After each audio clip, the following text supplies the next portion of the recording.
Bonjour, donc je suis Martin Misieux de Vitinov et je vais vous présenter le fonctionnement d'une chambre à pression.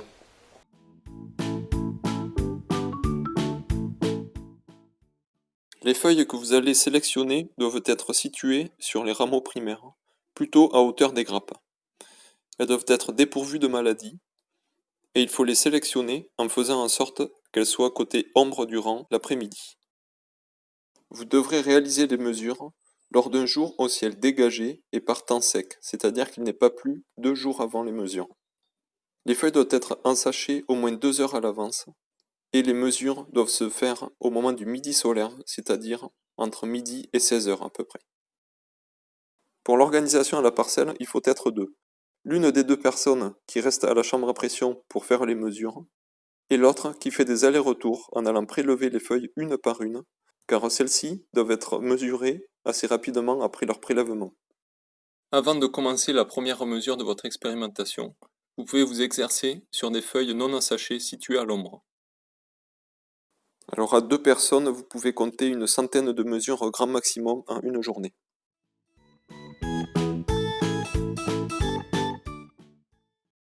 Vissez le manot détendeur à la bouteille d'azote.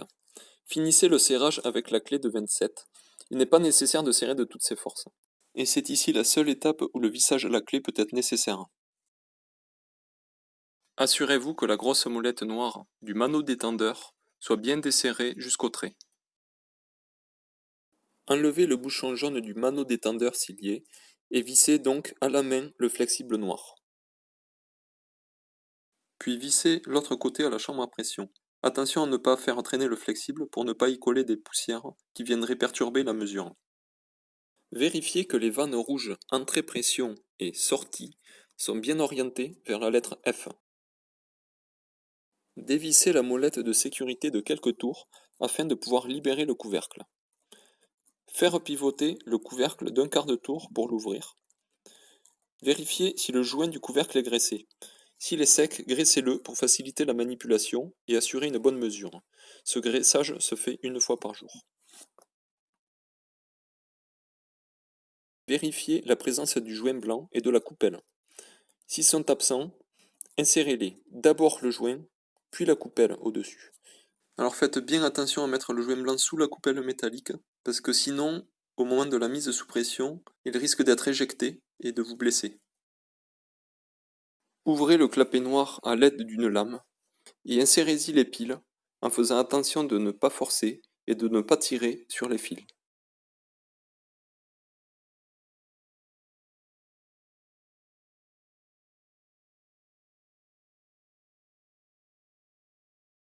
Allumez la chambre avec le bouton marche-arrêt et choisissez l'unité sur le bouton millipascal ou bar. Ensuite, réglez l'affichage numérique sur le 0 avec la molette 0. Si vous avez du mal à le faire, c'est souvent que les piles sont presque déchargées. Ensuite, ouvrez la bouteille d'azote. L'aiguille de gauche du manot détendeur monte et se stabilise. Elle doit se situer entre 100 et 200. En dessous de 100 bars, la bouteille d'azote se vide rapidement, limitant l'autonomie au terrain. Le cadran de gauche matérialise la pression de la bouteille et le cadran de droite la pression injectée dans la chambre. Vissez la grosse molette noire du manot détendeur afin de faire monter l'aiguille de droite entre 20 et 25 bars.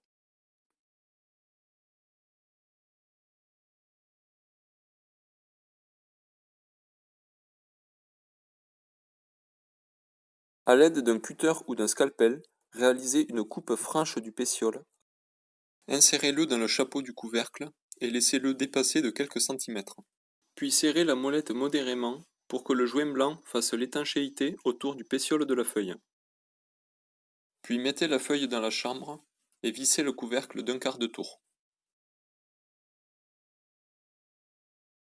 Ensuite, vissez entièrement la molette de sécurité. Tournez la vanne rouge entrée-pression vers la lettre O. L'affichage numérique commence à défiler. Réglez le débit d'air à l'aide de la molette de réglage fin pour que la pression augmente de 0,1 en 0,1 bar environ. Ne serrez jamais cette molette à son maximum pour éviter d'endommager la chambre à pression.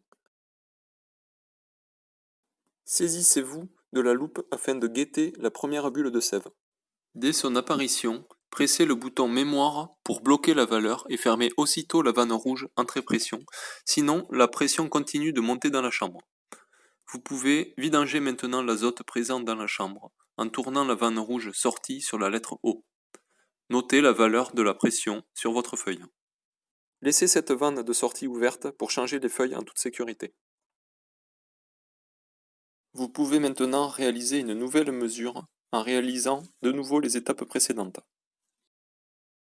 Une fois toutes les mesures réalisées, éteignez la chambre à pression avec le bouton marche-arrêt. Fermez la bouteille d'azote. Vérifiez que les vannes rouges entrée-pression et sortie-pression sont toutes les deux ouvertes afin de vidanger le circuit. Observez le mano détendeur. Les aiguilles doivent descendre à 0. Lorsque les deux aiguilles du mano détendeur sont sur 0, c'est que la vidange est terminée. Pour accélérer la diminution de la pression dans le circuit, vous pouvez ouvrir 2 ou 3 tours de la molette de réglage fin. Dévissez la grosse molette noire du mano détendeur jusqu'au trait. Puis dévissez à la main le flexible de la chambre à pression, puis du mano détendeur. Remettez les deux bouchons jaunes sur les pas de vis. Dévissez le mano détendeur de la bouteille d'azote à l'aide de la clé de 27.